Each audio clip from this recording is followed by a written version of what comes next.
Okay, well, hello, good morning, everybody. Welcome to the Society Centre Chaplaincy speaker series. And today we're very excited to have Emily Linderman with us. So I'll just say a few words of intro for Emily before passing it over to her. So Reverend Emily Linderman is a queer, bi plus, board certified chaplain with the Association of Professional Chaplains.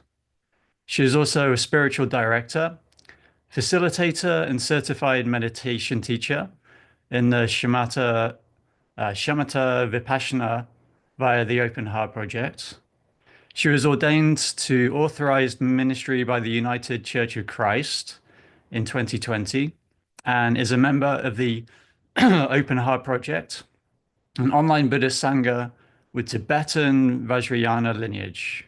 She holds a Master of Divinity from Seattle University School of Theology and Ministry and a Bachelor of Architecture from Ball State University in Muncie, Indiana. Emily was born and raised in Michigan and trained as a chaplain resident, palliative care fellow, and certified educator candidate at Stanford Healthcare from 2017 to 2022. She also completed the 9-month-long UCSF-sponsored Practice PC, Interprofessional Continuing Education in Palliative Care for Practicing Clinicians in 2019. Emily loves collaborating on an interdisciplinary team, pursuing the highest quality of full catastrophe living for all beings, singing, laughing, baking, and creating along the way. So that's a wonderful, wonderful bio, and can't wait to hear what you got to say, Emily. So thank you, and over to you.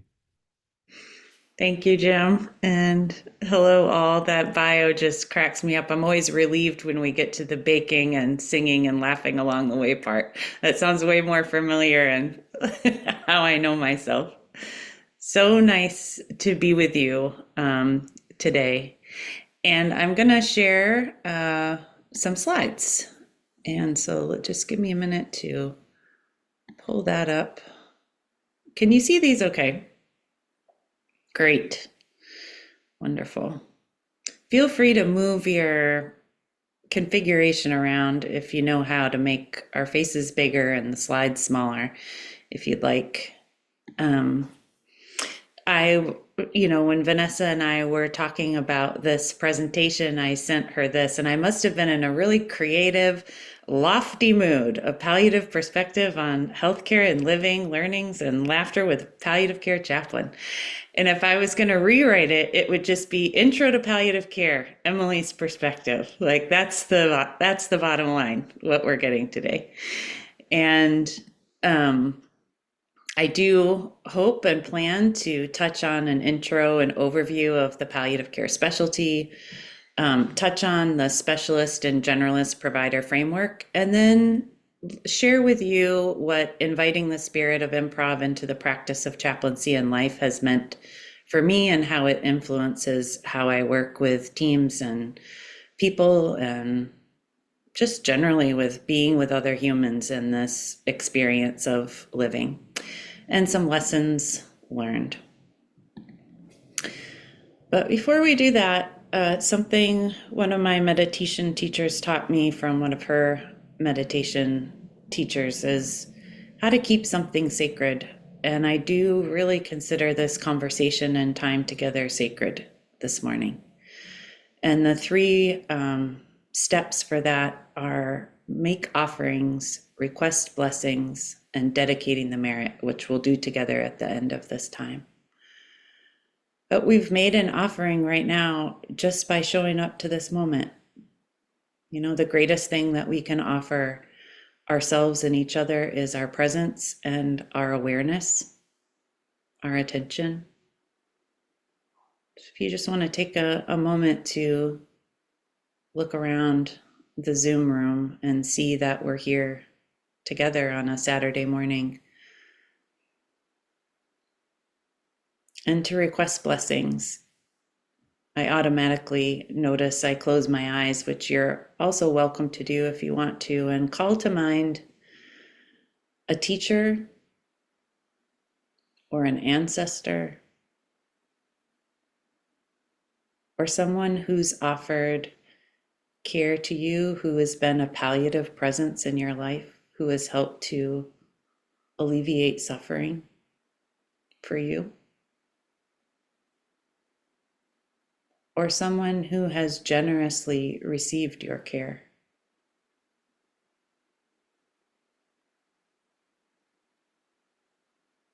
We ask their blessing on this time together today. Thank you. So I would love to know your questions and hopes for our time together today. And I would love it if you would type one thing in the chat that you're hoping to learn during our time together.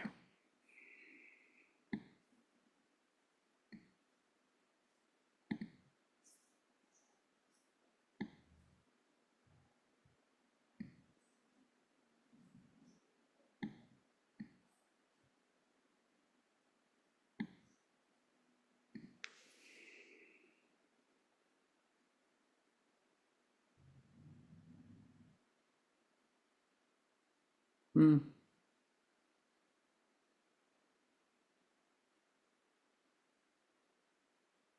great. Seeing some great questions.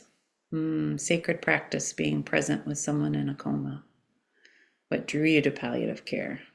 How is palliative care chaplaincy different from other healthcare chaplaincies? How to palliate suffering when there seems too much pain to hold. Yes, where is the laughter in palliative care? Amen, Randall. To find another word for palliative care, one that invites rather than dread. Yes. Thank you. These are wonderful, and I will continue to. Eva, I have a whole nother talk on that. Maybe we'll get to share that another time. Skillful ways of being with people with severe dementia.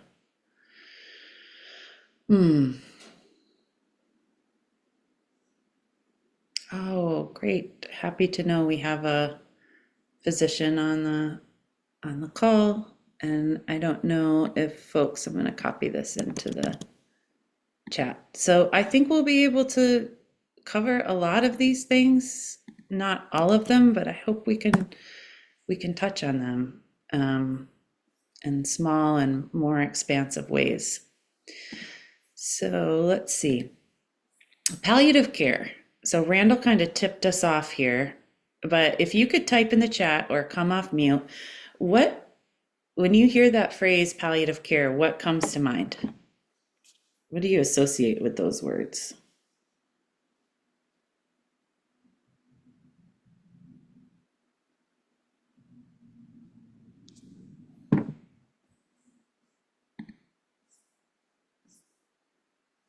Yes. Oh, great. Imminent death and dying. Holistic care, easing suffering, comfort care, letting go of curative interventions, end of life care, easing the transition at the end of someone's life, and comfort care. Great. These are all very normal associations with palliative care, and all of them are accurate. But if there's one thing I want you to take away from this presentation, like really, if this is the only thing you take away, I would love it. Palliative care and end of life care are not synonymous. So this is really important for folks that for us to understand whether we're working as spiritual care providers or physicians or just hearing, coordinating complex care, just hearing about, maybe your physician or somebody on your care team mentions, have you thought about palliative care? And you might think, well, we're not there yet, or I'm not there yet, or my loved one isn't there yet. What palliative care is an interdisciplinary pursuit of the quality of life. So this is from kind of a palliative care superstar famous person, Dr. B.J. Miller. Palliative care is the interdisciplinary pursuit of quality of life. And the four primary disciplines that work on several palliative care teams, not every healthcare organization can afford them, but is a physicians, nursing, advanced practice providers, which would be like physician's assistants, nurse practitioners, clinical nurse specialists, social workers, and chaplains. And those are the primary disciplines that I get to work with on the team at Stanford Healthcare. But we are pursuing quality of life. And one of the doctors that I work with uses the phrase, palliative care is for any age and any stage of serious illness. So who is palliative care for? It's anyone. Anyone. That could be a patient, their loved ones, or staff whose quality of life is impacted by serious illness. So anyone at all, patient, loved ones, or staff, whose quality of life is impacted by serious illness. So it doesn't have to be at the end of life. You don't have to wait to have access to a palliative care team, depending on where you are. I'm talking about Stanford, which admittedly is pretty highly resourced. Palliative care isn't available in every location. But if you were to come to Stanford and be diagnosed with a serious illness, or you had a loved one who was, it wouldn't matter if you had just been diagnosed or if you were a year or two in. If your quality of life is being impacted, we would love to interact with you. Great question, Gwen. Does serious illness include mental illness or mainly physical illness? Our palliative care team coordinates with psychiatry. So if you have like a dual diagnosis, like you have underlying mental illness, or alongside like an oncology diagnosis, like a cancer diagnosis, or a heart condition or transplant, we can provide care alongside other providers who are also caring for folks with mental illness. And we have folks on our team, social workers and psychiatrists, who can also join with psychiatry, but we do not focus on mental illness by itself most of the time. So another way that we can think about the difference between palliative care and hospice is a part of palliative care. Palliative care is like the overarching umbrella that hospice is a part of, even though palliative care was born out of the learnings of the hospice movement. The hospice movement, credited to Dame Cicely Saunders, started in England, and her understanding that caring for the whole person, their body, their mind, their spirit, their emotions, and their relationships at the end of life could alleviate suffering. And the question started to be asked, well, if we could do this at the end of life, why couldn't we do this earlier? And so the palliative care specialty you can see on the left side of the slide is like at diagnosis, people are probably focused on disease modifying therapy, curative or restorative intent. Palliative care can still be consulted at that time, and we kind of work along in a parallel fashion until the therapy starts to become, you start to receive less benefit than burden. And then we transition to part of our specialty that focuses on end of life. And then hospice is for folks who have generally 6 months or less prognosis. And then we can transition from palliative care to hospice care. So, let's go back. Didn't mean to go back right away. So palliative care means patient and family-centered care that optimizes quality of life by anticipating, preventing, and treating suffering. I'm also happy to share these slides. I just want everybody to know that I will share them with the Sati Center.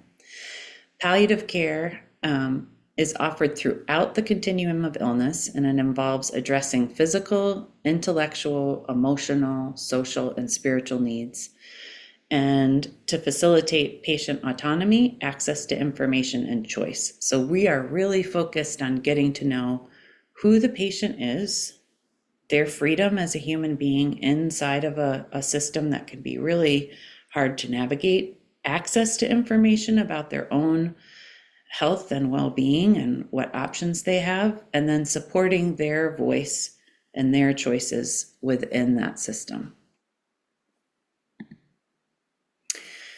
I was listening to a NPR interview with B.J. Miller where he was talking about palliative care existing in this gap that he called like the suffering gap between what is and what we wish would be. And this is any time in life, and this doesn't necessarily happen in just palliative care, although that is the specialty, to acknowledge and tend to suffering.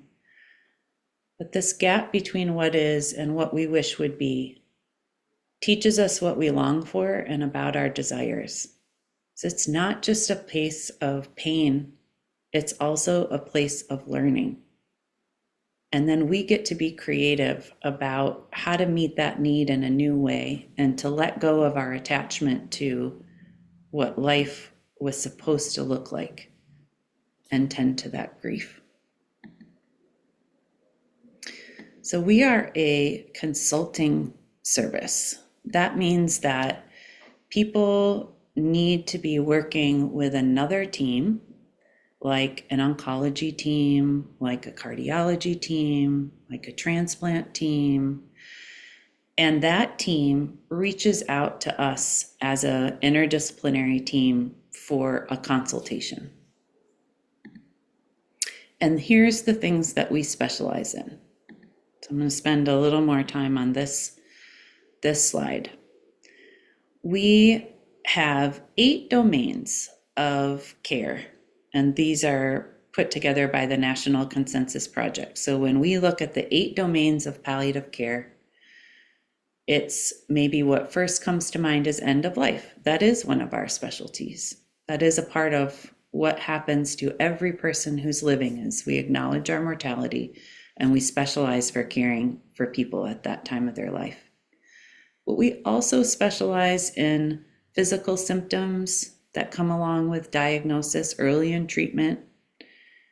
We tend to the psychological aspects of care, the social aspects of care, cultural aspects of care, spiritual, religious, and existential aspects of care, ethical and legal, and then structure and process of care. And we do all of this with the patient and their family, however they define family, loved one, chosen family, blood family, caregivers. All of those folks are to us at the center of the circle. We're caring for the patient and we're also caring for the people who matter most to them. And we do this all with attention to their whole person. And so when teams reach out to us, say we get a page, they might say they're caring for a 80-year-old male with COPD, and he is really struggling with air hunger, and his family could also use some support. There's also I'm worried, like the doctor is like, I'm worried about this, but I don't really know how to communicate it to the family. And so we can consult as experts in communication.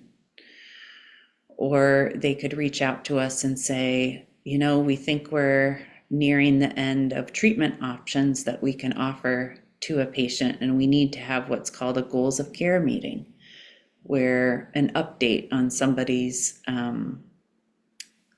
diagnosis, treatment options, and prognosis might be shared. And we talk about what matters most to them and what's most important at this time in their life.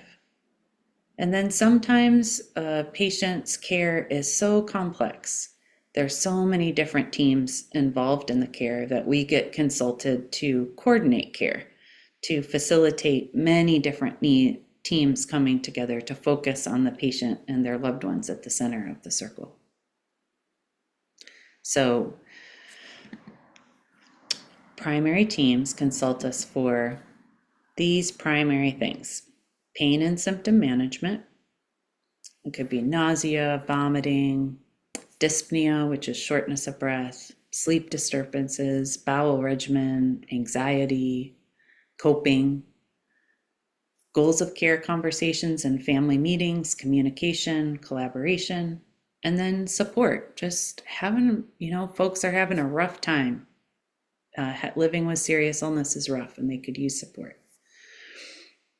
And so I want to somebody asked what's the difference between being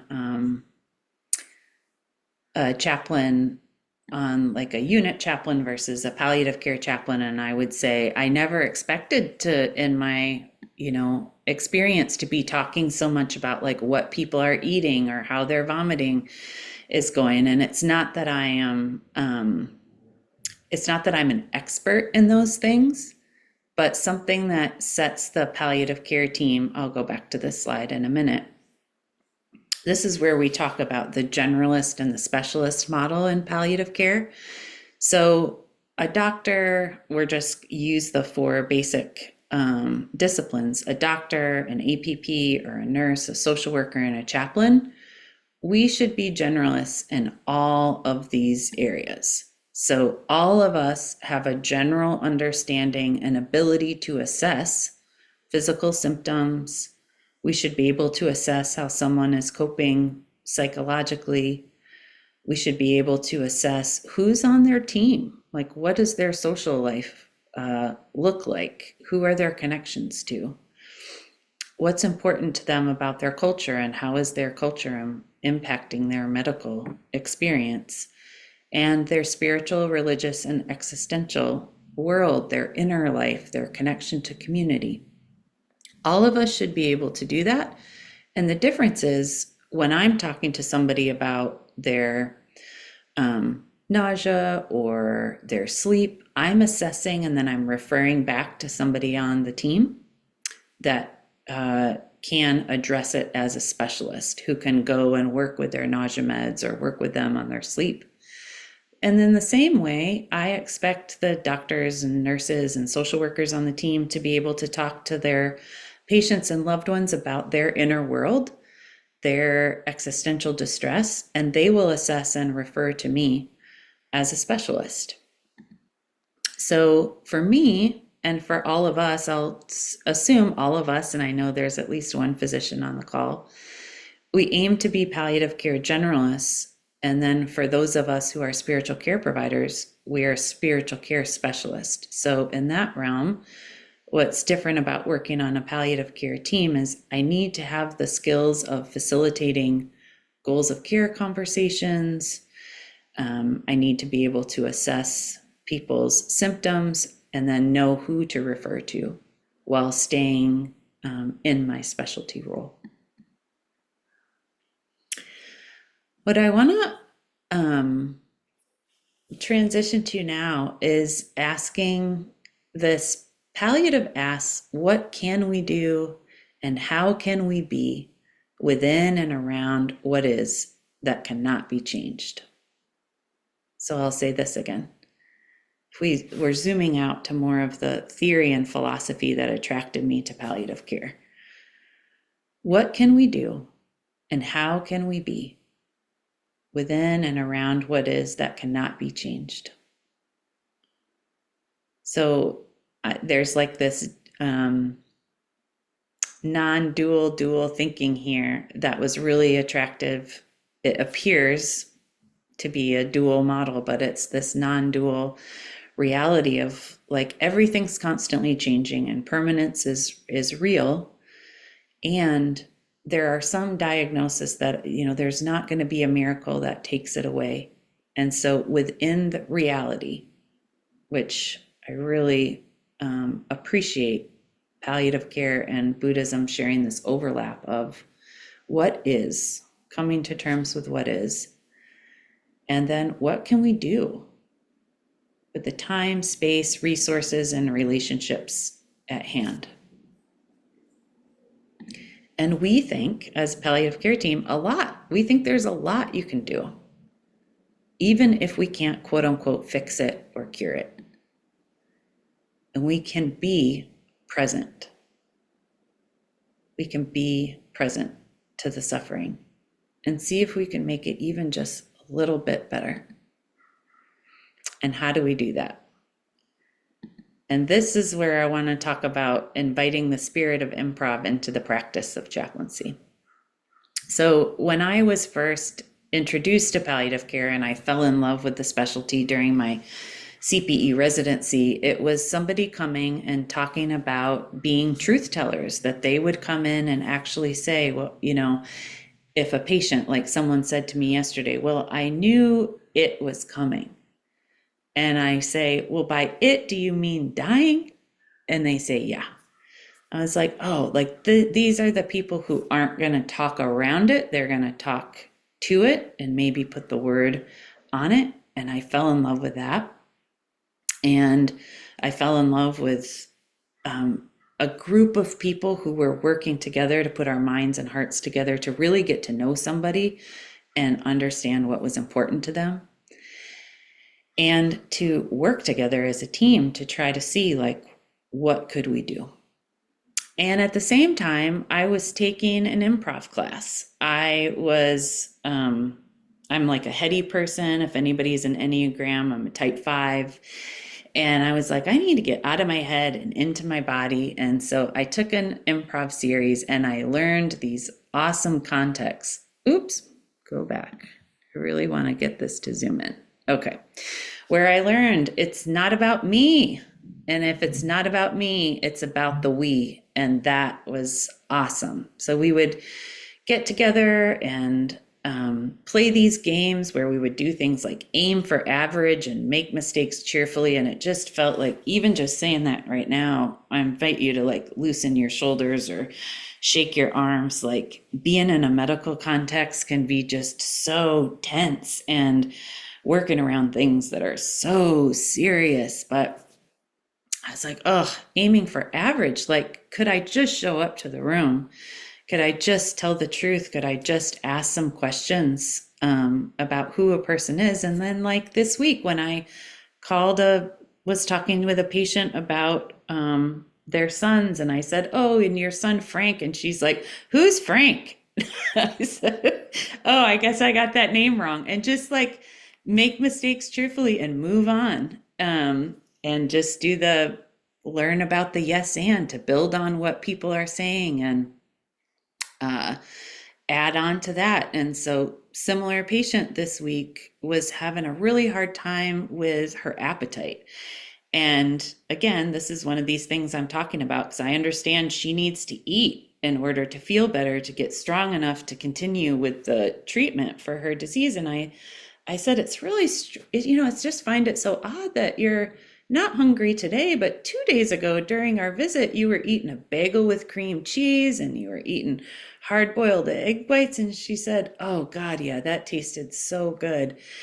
And I was like, what's the difference? And she said, my son doesn't want me to eat those things. And so we laughed about that. And I said, well, I think you should listen to your body and maybe your healthcare team about what's the healthiest thing for you to do right now. So yes, anding those things and accepting all offers, like not going in with an agenda, but really paying attention to like what's happening in the room right now. And not, at least as a spiritual care provider, I can be a really good listener. I can kind of like lean back and disengage from what's happening and just quote unquote bear witness, which I do believe in the power of, but I also need to like lean in and take some risks with people. So I had been called to a consultation with a patient who was at the end of their life, but there was 2 siblings who were disagreeing about whether or not their mother was really at the end of life. And so the primary team asked if somebody from the palliative care team could come and talk to them about what palliative care is and just introduce the service. And the first thing that one of the siblings says to me when I sat down and I talked about palliative care a little bit, and he said, "What's wrong with you? Did something happen to you that you're willing to do this work?" And I just laughed. Like, it just like break the ice and let it be. It is absurd. And we're sitting in this room, and his, mom is dying and he wants to know what happened. And so I told him, like, I grew up with a mom that lost her mom and a sister really early in life, and they weren't allowed to talk about it. And she raised us really differently. And I have committed my life to having conversations with people about things that are hard to talk about, but that are happening. And it just put him at ease to that I answered honestly, that we laughed, that when I laughed in response to his question, then it connected us. So like laughter and kind of bringing it down to this place where both of our feet are on the ground and we're human beings dealing with our mortality that's going to happen to all of us. And that I could genuinely answer him, why was I doing this work that seemed absurd to him? And nothing happened. That's the other thing that improv taught me, is I don't have to make a certain outcome happen. I can disengage from that. My goal is to connect with people. My goal is to have our hearts open just a little bit more. And if our hearts open a little bit more, maybe our minds can open a little bit more, and we can detach from needing things to be exactly the way that we think they should be. We also make our partners look good, and we do maybe what's obvious, like just answering the question. But when we work as an interdisciplinary team, sometimes I go by myself to visits, but sometimes I go with social workers, sometimes I go with doctors, and sometimes I go with nurses. And I'm laughing right now because I'm thinking of this, we make our partners look good, which I don't know if I did that or not, but I was with a social worker colleague, and we were going to meet a patient. And we were meeting her for the first time, and we were learning about her experience and how her serious illness was bringing up a memory of her mother's serious illness and dying. And through the course of our conversation, her heart rate started to increase to the point that a nurse came in to deal with her and like tip the bed back. And then as things were starting to calm down, but her heart rate was still high, my colleague, Mike, said, "So you were talking about your mom?" And I turned to him and I said, "Do you think now's the right time to talk about that?" And we started laughing again together. Like, we enjoy each other, and also witnessing what other people on the team can do. I've seen that same social worker pray with people. I've watched doctors engage with conversations about end of life and forgiveness. So listening deeply and joyfully with our whole being is how we stay in this work, and being in service to a larger story. So there are no heroes in spiritual care or healthcare. We're all in it together.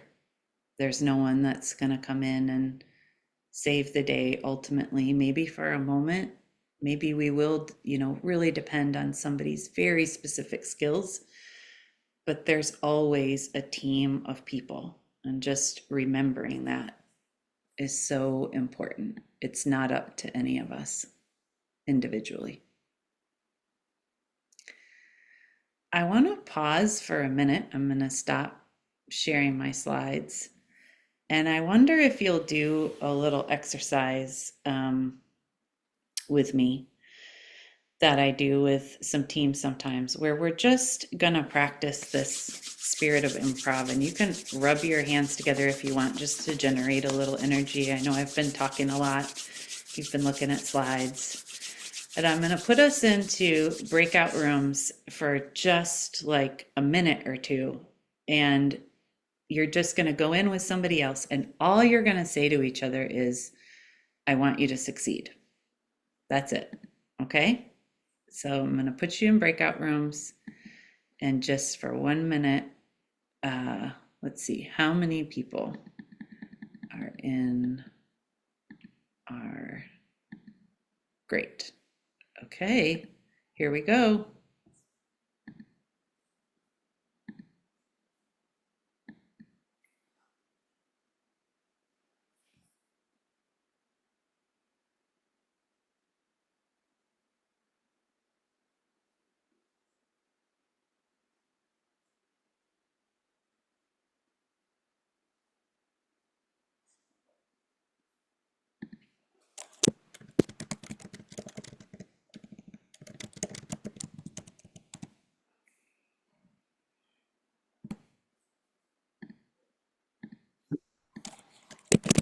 Emily, I'm enjoying this so much. You are? Smiles on people's faces, which makes me, yeah. You're welcome to come off mute or type in the chat. Just like, what was that like for you? What did you notice?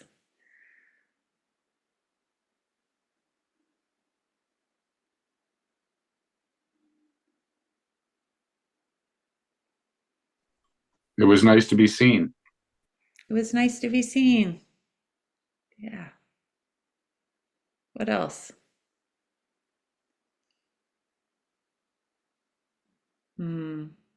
Beautiful, simple practice of connection. Yeah.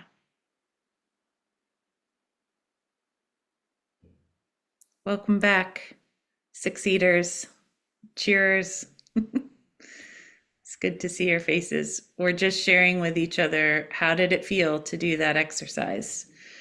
And we've heard it was nice to be seen, beautiful, simple practice of connection. Does anybody else want to share?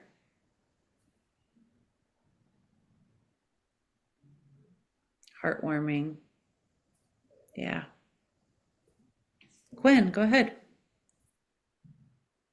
Well, I'm I'm wondering if I took it a little too literally because and I'm not quite in the spirit of improv because that's literally all I said, and I thought that it was an interesting exercise. Yes, Okay. literally works. You did what was obvious. Yay! Let's all cheer for Gwen. Okay, So okay, this, because it did occur to me halfway through that there was an opportunity to improvise, which I wasn't taking, but I did improvise. I just improvised on the inflection. love it. Oh, okay. I love it. So that's another thing that we do. When another thing that just set me free when I took that improv class was aiming for average and making mistakes cheerfully. Even in games, we'd be passing balls around and then cheering. And it's just changed my attitude towards, there's some things, when we rupture, we need to do more repair. But most of the things we're stressed out about getting wrong during the day, really we can just loosen up by just like getting comfortable with the fact that we're imperfect creatures who do things imperfectly. So we're coming to the closer to the end of my talking and getting closer to Q&A. And so I approach learning from, I learned it from Roshi Joan Halifax, Being with Dying, but I know that this is the 3 tenets of the Zen Peacemakers Project, which are attributed to Roshi Bernie Glassman. Not knowing, bearing witness, and compassionate action. Not knowing, bearing witness, and compassionate action. And I added together, not alone. So this is anything in healthcare, anything in life can be lonely. If you're out there, walking around a unit, going from patient room to patient room, and in between the interactions, you're carrying them yourself. And so coming up with a practice, when I was in my residency, I would picture myself like a colander, like I was receiving these stories and I would let them come through me and try to just hold on to the golden nuggets that would serve, that could help serve somebody in the future, or that could nurture my own practice. But I don't need to carry all of these things around. And to remember that even when I am alone, even when we are alone doing this work, wherever we are, however we are, whatever work we do, we can bring these tenets to our work, is to remember that we're not alone. And that is the beauty of working on a team. So I went here to this 5 remembrance slides, which we are going to get to in a minute, but I want to tell the story of a patient that the palliative care team interacted with this year. And I will call him Mike, although that's my coworker's name. Let's call him Dan. And Dan was in his 70s. He had a history of living with bipolar disorder. He had some religious trauma in his background. He had some substance use, which he was in recovery for many years. But he also had a brain disease that he was receiving treatment for. And whatever was in his brain had been causing him a tremor. And he had been offered an optional surgery. It was an elective surgery that might make it easier for him to get around. And he was a very active person. And he had minimal interactions with his family members. His social situation was hard. It was sad. And he was in touch with his son, but mostly they had a lot of distance in their relationship. But the surgery didn't go well, and it didn't turn out the way that he hoped it would. And so his son came to the bedside, and palliative care was consulted to help navigate goals of care, to figure out we also couldn't communicate with him directly because of the way that the surgery had impacted him and his ability to communicate. But he and his son had this really amazing connection, and his son had had a robust social support in their own life. And when they came to bedside, they met several of us from the palliative care team. This is another part about not doing it alone. And we were consulted. Ethics ended up getting involved. The neurosurgery team, they really wanted to go to transition to comfort care, thinking like their father would not want to live like this. But sometimes it's really hard for healthcare agencies, providers, teams to quote unquote give up. And so we advocated alongside of them in their conversations with ethics, in their conversations with the neurosurgery team. And we also got to know the patient through their adult son. And in the end, they ended up transitioning to a hospice house. And the son wrote us this incredible letter about, they were Catholic, the patient was Buddhist, and all of the different chaplains who had visited them in the hospital, they wrote the letter to 2 of us physicians, myself as a chaplain on behalf of other chaplains, and a physician's assistant, like really seeing us as a team, and described this dying process of, after getting to the hospice house, being rolled out under the stars. And the son was really feeling agitated and trying to get everything in order. And in a moment of lucidity, the patient said, to the son, relax. Everything's going to be okay. I'm going to be okay. I just need to follow the holy man. Some Buddhist chaplain who had come to visit him at the hospice house and was so comforting to him. And the son ended up keeping vigil for 2 days. And I just offer that as not all cases go that way. Not all cases go that way, but some of them do. And I bow to those, to all of them, and making things just a little bit better and ensuring with our presence that people feel less alone as a caregiver or as a patient or as a team.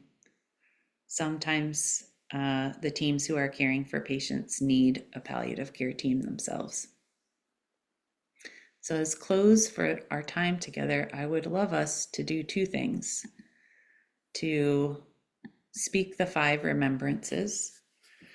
This is also what helps me stay grounded in the practice. Grounded in life, my own fears and anxieties of being separated from the people I love. And then we'll close with the dedication of merit. So if you would join me, you could put your hands together in a, you might call it a mudra or a prayer position, and I will speak these, but you can also speak them too, where you are. I am of the nature to grow old. There is no way to escape growing old. I am of the nature to have ill health. There is no way to escape ill health. I am of the nature to die. There is no way to escape death. All that is dear to me and everyone I love are of the nature to change. There is no way to escape being separated from them. My actions are my only true belongings. I cannot escape the consequences of my actions. My actions are the ground upon which I stand.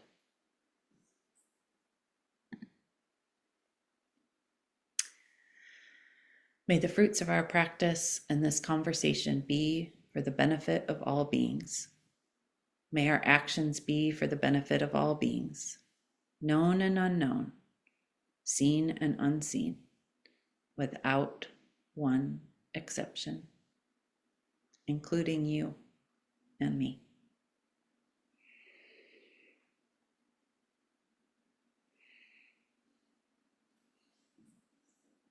I believe we have some time for Q&A, and thank you so much for being here together.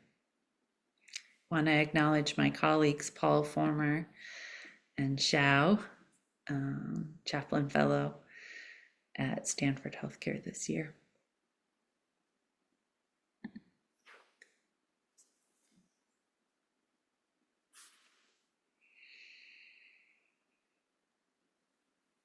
Hey, Emily, I just loved that. It's such a wonderful and inspiring presentation. So maybe I'll start with the questions. You talk so much about working as a team, and even a non-palliative care chaplain, there's an overlap, right? If you kind of look at the Venn diagram, there's emotional support and spiritual support. Various team members may kind of take a role in that. And then with palliative care, you have communication, you have advanced care planning. There's even more overlap. And I wonder how you navigate that when you're working with, say, a social worker or maybe a psychologist. You didn't mention a psychologist, but if you have them on the team, how you kind of navigate working together when there is some degree of overlap. Great question. I'll tell you our practice for the day is we come together as a whole team in the morning and we review our patient list and we review our new consults. And so oftentimes what happens when We always need a physician or a medical provider involved when there's a request for symptom management. And when we get one that's just for support or goals of care, oftentimes a social worker and a chaplain will go together, and we will conduct the initial visit, because knowing there's a lot of overlap, we want to kind of save them from having the same conversation twice, because one, having a serious illness is exhausting, and two, being in a hospital, sleep isn't so great. So we try to go together, and then we discern, what does this patient and or their family need, and where does their sense of distress lie, and who might be the best person or the best specialist to take the lead, not necessarily to take over or just completely exclude the other folks on the team, but to say, like, who's the best fit here given the nature of the distress and what we have learned. So if it's a lot of religious distress or spiritual distress, sometimes even like grief and the ability to sit with it, a chaplain might take the lead. Again, social worker might take the lead with grief. But also if it's like anxiety, mental health, coping, depression, I might be able to still be with that, assess that, and refer it. But I'm going to lean on my colleagues that have more training in intervening on mental health. So we stay in dialogue. We check in with each other about frequency of visits. And sometimes if a patient case is really heavy and somebody's in the hospital for a long time, we trade on and off. And also sometimes one of us will take the lead on caring for a patient while the other one takes the lead on caring for family members. And I think Xiao's involved in a case right now that has many different disciplines involved, but there's 3 different spiritual care providers caring for the patient and the family, and they're all taking turns doing so with incredible intention and communication among each other. Wow, so how does that work with spiritual assessment? If you have multiple spiritual care providers working together, do you use the same framework for spiritual assessment, and are you kind of building on it mutually? Mm-hmm. Yeah, we all have access to each other's chart notes. We communicate with each other, sometimes on the floors, seeing each other, getting together in person, talking through. One of the psychiatrists on our team likes to use the word formulation. What's our formulation about this patient and this family and what they need? And really, it can change from day to day, week to week. Where are we at right now? Yeah.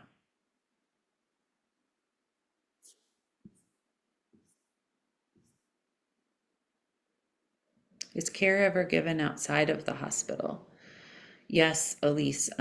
We have outpatient palliative care providers. And so those of us as spiritual care providers who work on the inpatient team, we don't transition to the outpatient, but some of the physicians do. Those are video visits, so we don't go to people's homes. I know there's some community palliative care programs in the state that do provide home visits. One of them that I just learned last week used to do that, has stopped doing it. But care can be given outside of the hospital, and people can find that very beneficial. And sometimes we place a referral to our outpatient clinic so that people who are in that space between diagnosis and end of life and they can live outside of the hospital, which is wonderful, can still continue to get check-ins about checking in on their symptoms, getting support from the interdisciplinary team, and also having ongoing goals of care discussions. Is the way that I'm pursuing treatment right now, does that still align with what's most important to me? Great question.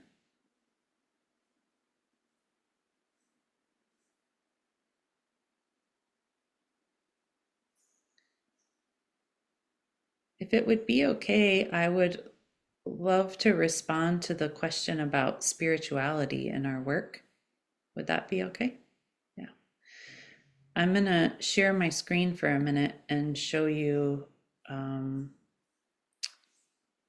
my favorite definition of spirituality that I use in this work. Close. And there's my contact information, which I'll put in the chat in case you want to reach out with more questions. So let's see. Can't see you anymore, so I don't think I shared it.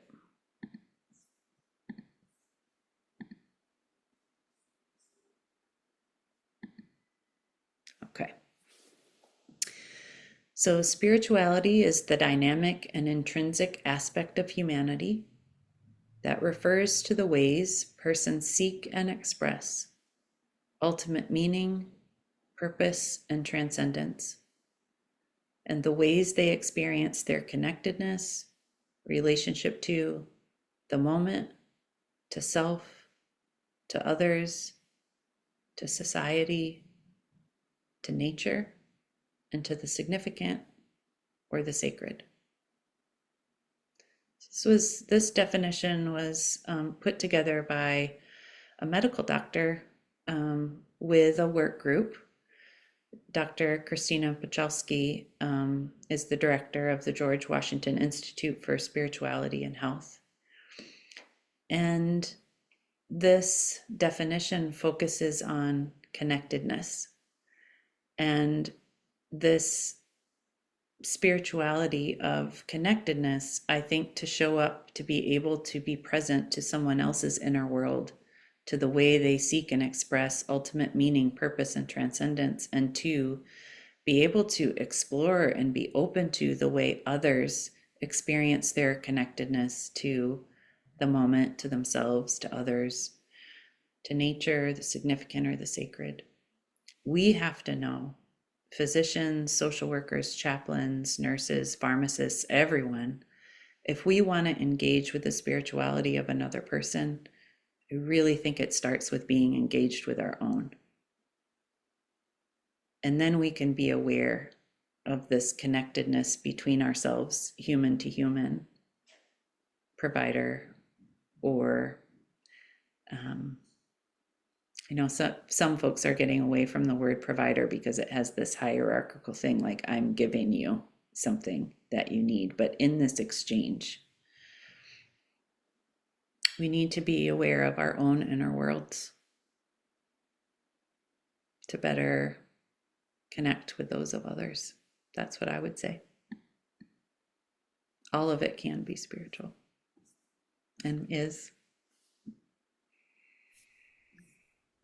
Well, Emily, we just hit the top of the hour, and just going to thank you again for such a beautiful presentation of sharing your path through this work, and really getting a sense of bringing your own kind of playfulness into it, and what that means to you. And so, thank you for sharing that expression with us. I just posted in the chat a link for the Sati Center PayPal if you'd like to donate to continue to support this speaker series. That would be very much appreciated. And just a reminder, we'll be meeting again next month, March 15th. We'll be joined by Susan Shannon, who will give a talk, Chaplaincy as a Spiritual Practice and Life Path. So I'm going to ask any current or past Sati Center chaplaincy students to stay on the call for a further Q&A with Emily, and we will say goodbye to everyone else. Thank you so much for joining us today. Thank you all.